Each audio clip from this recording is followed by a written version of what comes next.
నమస్తే. నేను మీ Gopi. Welcome back to our channel. ఈరోజు ముందు వచ్చరికి సినీ రైటర్ కనకాల జయకుమార్ గారు ఉన్నారు. సార్ నమస్తే సార్. నమస్తే. ఆంధ్రప్రదేశ్ లో ఎలక్షన్స్ అయిపోయి పోలింగ్ అయిపోయింది, రిజల్ట్స్ కూడా వచ్చాయి.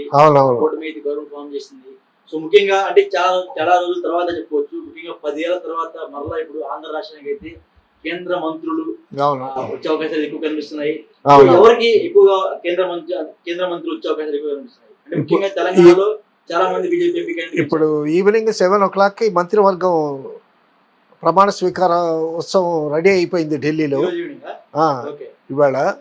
తర్వాత ఆల్రెడీ మంత్రులు కావాల్సిన వాళ్ళందరికీ ఇన్ఫర్మేషన్లు వచ్చాయి, వాళ్ళందరూ వచ్చి కలిశారు. ఇప్పుడు ఆంధ్రాకి ఎక్కువగా పెమ్మసాని చంద్రశేఖర్, గుంటూరు ఎంపీ, అతను ఫస్ట్ టైం వచ్చాడు, ఫస్ట్ టైం ఎంపీగా గెలిచాడు. అతనికి కేంద్ర మంత్రి వర్గంలో సీటు సంపాదించుకున్నాడు. సహాయ మంత్రి ఇస్తారు, క్యాబినెట్ ఇస్తారు, అది ఆయన ఇష్టం. ఆయనకి రాజకీయ అనుభవం అసలు లేదు, ఇస్తే సహాయ మంత్రిగానే ఇవ్వచ్చు అనుకుంటున్నాను నేను. అయితే శ్రీకాకుళం నుంచి, ఉత్తరాంధ్ర నుంచి కింజరాపు రామ్మోహన్ నాయుడు, అది ఎక్స్పెక్టెడ్. అతనికి ఇది రెండోసారి పార్లమెంటు గెలవటం. తర్వాత అతనికి హిందీ అనర్గళంగా వచ్చు. పార్లమెంట్లో చాలా సందర్భాల్లో చాలా చక్కగా మాట్లాడాడు. అతను ఢిల్లీలో చదువుకోవటం అనేటటువంటిది అతనికి అడ్వాంటేజ్ అయింది. మంచి యువకుడు, మంచి ఉత్సాహం ఉన్నవాడు. రామ్మోహన్ నాయుడికి క్లియర్ అయిపోయింది. తర్వాత శ్రీనివాస వర్మకు కూడా బెర్త్ వచ్చింది, అతనికి కూడా బహుశా సహాయ మంత్రి ఇస్తారనుకుంటాను నేను. మొత్తానికి ఆంధ్ర నుంచి ఇప్పటికే 3 వచ్చారు. సో మిగతా రెండో లిస్టు ఉంటుందో లేదో మనకు తెలీదు. ఇప్పటికే 46 మంది క్యాబినెట్, అందులో 35 మంది ఏమో బీజేపీ వాళ్ళు. ఈ బీజేపీ వాళ్ళు కాకుండా మిత్రపక్షాలకు మాత్రం 11 ఇచ్చారు. అయితే తెలంగాణలో బండి సంజయ్కి, తర్వాత కిషన్ రెడ్డికి ఇచ్చారు. తర్వాత ఆంధ్ర నుంచి పురంధేశ్వరికి క్యాబినెట్లో ఆల్రెడీ ఆవిడకి అనుభవం ఉంది, క్యాబినెట్లో ఇంతకుముందు మంత్రిగా చేసింది. ఎన్టీ రామారావు కూతురు, ఆవిడకి మంచి ఫాలోయింగ్ ఉంది, చాలా మంచి వక్త, చక్కగా మాట్లాడుతుంది. ఆవిడ చాలా ఒక మంచి క్యాండిడేట్. ఆవిడకి కూడా కేంద్రంలో స్థానం ఈసారి వస్తుందని ఎక్స్పెక్ట్ చేశాము. అయితే ఆవిడ పేరు లోక్సభ స్పీకర్కి వినిపిస్తూ ఉంది. ఇంతకుముందు లేడీస్ 3 లోక్సభ స్పీకర్లు చేశారు. ఈవిడ స్పీకర్ అయితే మాత్రం ఈవిడ మహిళల్లో 4వ ఆవిడ అవుతుంది. తర్వాత మన ఆంధ్ర నుంచి బాలయ్యకి స్పీకర్గా చేశాడు. ఇప్పుడు ఇది పురంధేశ్వరి స్పీకర్గా వస్తే మాత్రం ఈవిడికి ఇది మన ఆంధ్రాకి సెకండ్ క్యాండిడేట్ అవుతారనమాట స్పీకర్గా. ఏమైనా సరే ఆంధ్రాకి మాత్రం ఆల్రెడీ మంత్రుల్ని 3 అనౌన్స్ చేశారు. తర్వాత కొన్ని మహారాష్ట్ర, కొన్ని రాష్ట్రాలకి 2 అనౌన్స్ చేశారు. మిగతా రాష్ట్రాలకు ఒక్కొక్కళ్ళని అనౌన్స్ చేశారు. సో ఈ మంత్రివర్గంలో సంతోషించాల్సిన విషయం ఏంటంటే ఆల్రెడీ ఆంధ్ర నుంచి 3 వచ్చారు. తర్వాత తెలుగు రాష్ట్రమైన తెలంగాణ నుంచి కిషన్ రెడ్డి, బండి సంజయ్ వచ్చారు. అయితే ఇక్కడ బీజేపీ పార్టీ పగ్గాలు ఎవరికి అప్పచెప్తారో చూడాలి. తెలంగాణలో మంత్రిగా వచ్చిన వీళ్ళిద్దరిలో ఎవరికన్నా అప్పచెప్తారా, లేకపోతే ఈటెల రాజేంద్ర ఒకడు మంత్రివర్గానికి ఎక్స్పెక్ట్ చేశారు. అతను చాలా మెజార్టీతో గెలిచాడు, బహుశా అతనికి అప్పచెప్పొచ్చు. సో ఈ విధంగా 2 తెలుగు రాష్ట్రాలకి చాలా మంచి ప్రాతినిధ్యం వచ్చిందని చెప్పుకోవాలి.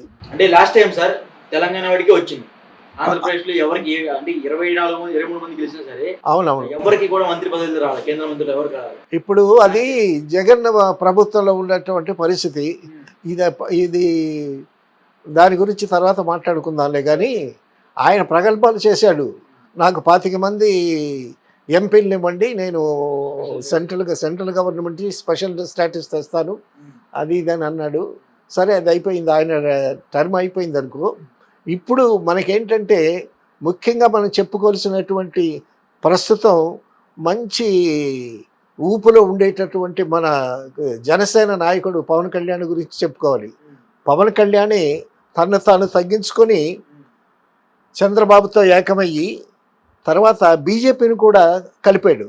సో ఈ కూటమి తయారు చేయడానికి కీలకమైనటువంటి వ్యక్తి జనసేన పవన్ కళ్యాణ్. ఈ పవన్ కళ్యాణ్ గెలిచిన తర్వాత ఢిల్లీ వెళ్ళి తన మిసెస్తో తర్వాత అకీరా కొడుకుతో కూడా కలిశాడు. ఆ కొడుకేమో మోడీకి పాద నమస్కారం చేశాడు. ఒకసారి ఇట్లా చూశాడు, మంచి హైట్ 6'4" ఉన్నాడు కుర్రాడు. ఆల్రెడీ పవన్ కళ్యాణ్ వారసుడు సినిమాల్లోకి ఒక మంచి హీరో రాబోతున్నాడు అనేటటువంటి ఒక సంకేతం ఒక విధంగా. తర్వాత జనసేన పవన్ కళ్యాణ్ అభిమానుల్లో డెఫినెట్గా ఉంటుంది. మంచి టీనేజరు, మంచి హైట్ ఉన్నాడు, చాలా బాగున్నాడు మనిషి అనేటప్పటికీ పవన్ కళ్యాణ్ అభిమానులకి చాలా సంతోషమే కదా. తర్వాత మన పవన్ కళ్యాణ్ మన ఫిలిం ఇండస్ట్రీకి సంబంధించిన వాడు కాబట్టి అతని కొడుకుగా అతను రావటం చాలా చాలా సంతోషించాల్సిన విషయమే. అయితే ఈ రాజకీయాల్లో ఇక్కడ తెలుగు ఎలక్షన్స్లో చక్రం తిప్పినటువంటి పవన్ కళ్యాణ్ సినిమాల్లో చేస్తాడా లేదా అనేటటువంటిది అది చెప్పలేము మరి. అంటే ఆయన ఇంకా కొన్ని సినిమాలు పెండింగ్లో ఉన్నట్టున్నాయి, అవి కూడా ఇంకా ఆపేస్తారా సార్? హరిహర మీరు మళ్ళీ ఒకటి ఉంది, అవన్నీ ఉన్నాయి. ఆ పెండింగ్లో ఉన్నవి కంప్లీట్ చేసి తర్వాత చేస్తాడా లేదా అనేది చూడాలి. ఎందుకంటే తన పార్టీని బలోపేతం చేసుకోవాలి కదా. తర్వాత ఆంధ్ర రాజకీయాల్లో కూడా అతనికి ఒక ప్రముఖ పాత్ర ఇస్తారు. డిప్యూటీ సీఎం ఇస్తారా, హోమ్ ఇస్తారా అనేది చంద్రబాబు నాయుడుకి విజ్ఞతకి ఆధారపడి ఉంది. అయితే చంద్రబాబు నాయుడు పవన్ కళ్యాణ్ ఇద్దరూ కలిసి మంత్రివర్గాన్ని ఏర్పాటు చేసేటటువంటి విషయంలో చర్చిస్తున్నారు. అందులో లోకేష్ కూడా ఉన్నాడు. సో వీళ్ళిద్దరికీ ఏం సేకరిస్తారు, వీళ్ళ ఇంపార్టెన్స్ ఏమిటనేది వాళ్ళు ఆ ముగ్గురు చాలా చక్కగా చర్చలు జరుపుతూ ఉన్నారు. సో ఒక మంచి రిజల్టే మనం చూడగలుగుతాం. అయితే ఇప్పుడు గుంటూరులో పార్లమెంట్లో ఫస్ట్ టైం నిల్చున్నటువంటి పెమ్మసాని చంద్రశేఖర్ ఎన్ఆర్ఐ, అతను డాక్టరు. అక్కడికి వెళ్ళిన తర్వాత అక్కడ కొన్ని ఇన్స్టిట్యూషన్స్ అన్ని పెట్టి అక్కడ చాలామందిని ట్రైనప్ చేసి బాగా సంపాదించినటువంటి వ్యక్తి. ఫస్ట్ టైం వచ్చాడు, విడుదల రజన మీద గెలిచాడు. సో చంద్రబాబు నాయుడు కమ్మ సామాజిక వర్గం నుంచి అక్కడ పెమ్మసాని ఒకడు ఉన్నాడు, లావు కృష్ణదేవరాయలు ఉన్నాడు. లావు కృష్ణదేవరాయలు రెండోసారి నరసరావుపేట నుంచి రెండోసారి గెలిచాడు. సో ఒకసారి ముందు వైసీపీలో మళ్ళా అక్కడ సీటు ఇవ్వకపోతే అక్కడే టీడీపీలో జాయిన్ అయ్యి అక్కడి నుంచి గెలిచాడు. సో అతనికి మంత్రిలో చోటు వస్తుంది అని అనుకున్నాము. అయితే మరి చంద్రబాబు ఆయన్ని పెమ్మసాన్ని రికమెండ్ చేసినట్టున్నాడు. సో ఎంపీగా ఫస్ట్ టైం, ఎమ్మెల్యేగా కూడా కాదు, ఎంపీగా ఫస్ట్ టైం నుంచున్నాడు. అది గుంటూరు పార్లమెంటరీ నియోజకవర్గం, చాలా కీ పోస్ట్ అది. విజయవాడ గుంటూరు అని అంటే చాలా కీలకమైనటువంటి రాజకీయ వ్యూహాలతో కూడుకున్నటువంటి కాన్స్టిట్యున్సీస్ అవి. సో అక్కడి నుంచి గెలిచి కేంద్రంలో మంత్రివర్గంలో చోటు సంపాదించుకున్నాడంటే చాలా గొప్ప విశేషం. చదువుకున్నవాడు, డాక్టరు, తెలివైన వాడు కూడా. సో అతను చాలా కాన్ఫిడెంట్గా గుంటూరులో, నాది గుంటూరు కాబట్టి నాకు బాగా తెలుసు. సో అక్కడ బాగా వర్కౌట్ చేశాడు, బాగా తిరిగాడు, చక్కగా మాట్లాడతాడు. సో ఆ విధంగా చంద్రశేఖర్ వచ్చింది. మొత్తానికి సంతోషించాల్సిన విషయం ఏంటంటే ఇప్పటికీ తెలుగు రాష్ట్రాల్లో 5 మంత్రివర్గాలు కన్ఫర్మ్ అయిపోయాయి. 5 తెలంగాణకి 2, కిషన్ రెడ్డి, బండి సంజయ్. తర్వాత అక్కడ కింజరాపు రామ్మోహన్ నాయుడు, పెమ్మసాని రాజశేఖర్, శ్రీనివాస్ వర్మ ముగ్గురు. సో తెలుగు 2 రాష్ట్రాలకి చాలా చక్కగానే జరిగిందని చెప్పుకోవచ్చు. జనసేనకి ఏం వచ్చేది లేదు కేంద్ర మంత్రులు. చూడాలి మరి. అంటే పవన్ కళ్యాణ్ డిమాండ్ చేయట్లేదా మోదీని? ప్రపోజల్స్ పెడతారు. అంటే మోడీ దగ్గర ప్రపోజల్ పెట్టేంత ఆ చనువు అదంతా ఇంకా ఇప్పుడు పవన్ కళ్యాణ్కి కూడా ఢిల్లీ ఒక విధంగా కొత్త కదా. పవన్ కళ్యాణ్ అంటే గెలిచి ఇక్కడికి రావటం అనేది కొత్త కదా. చంద్రబాబు నాయుడు అంటే రాజకీయంలో తేరాడు, మోడీతో సంప్రదింపులు విచ్చలవిడిగా ఫ్రీగా మాట్లాడగలడు. పవన్ కళ్యాణ్ అంతా ఫ్రీగా మాట్లాడలేడు కదా. తర్వాత పవన్ కళ్యాణ్ తన హద్దుల్లో ఉంటాడు. తను ఏమిటో, తన బలాలు ఏంటో తెలుసుకుని జాగ్రత్తగా ఉంటాడు, జాగ్రత్తగా ఆచితూచి అడుగేస్తాడు. అందుకే 21 సీట్లకు ఒప్పుకొని తెలుగుదేశంతో కొల్యూడయ్యి ఆ బీజేపీని కూడా కలుపుకొని మన బలం చాలదు, డెఫినెట్గా ఉన్న ప్రభుత్వాన్ని జగన్ని ఓడించాలనేటువంటి వ్యూహంతో పట్టుదలతో ఒక కూటమిని ఏర్పాటు చేయడానికి కీలకమైనటువంటి వ్యక్తి తనే కదా. సో ఈ విధంగా ఇక ఈవినింగ్ జరగబోయేటటువంటి ఫంక్షన్లో వీళ్ళకి ఇన్ఫర్మేషన్స్ వచ్చాయి. వీళ్ళందరూ ఆల్రెడీ వాళ్ళు మోడీని కలిశారు, కాబోయే మంత్రులందరూ కలిశారు.